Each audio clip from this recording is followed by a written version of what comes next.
Ici, nous sommes sur un terrain qui est en phase de finalisation, puisqu'il sera terminé pour le printemps avec la pose d'une résine qui va conclure la construction de cette dalle.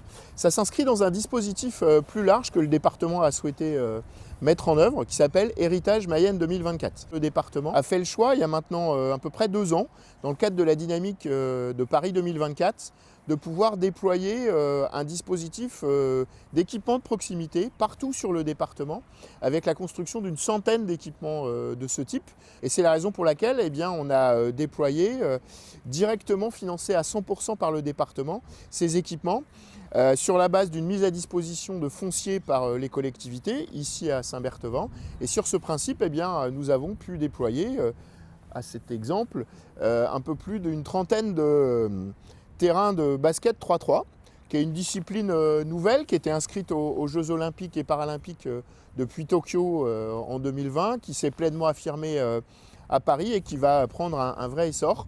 L'enjeu, c'est de pouvoir proposer une solution de sport ouverte, facile d'accès. Ça sera le cas à nouveau à Saint-Berthevin l'année prochaine avec 2 pistes de paddle qui sont en proximité, qui seront posées en proximité du club de tennis. Là aussi, c'est ça l'ambition que nous portons.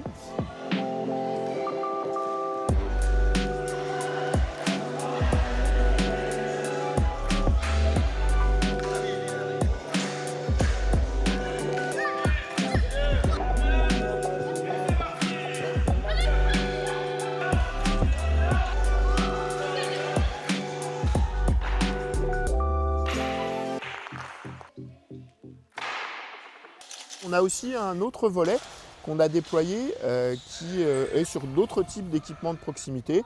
C'est des city-stades, c'est un terrain de street workout, c'est aussi parfois des aires de jeu inclusives. Et là aussi, Saint-Berthevin a pu bénéficier d'un accompagnement du département dans ce cadre-là. On connaît la dynamique sportive depuis de nombreuses années avec une vitalité qui s'affirme régulièrement et qui permet aussi de bénéficier de talents de jeunes athlètes qui font aussi la promotion à la fois de la ville et du département. Et on en a eu évidemment la démonstration à nouveau cette année avec les Jeux Olympiques de Paris 2024 avec évidemment Gabriel Bordier.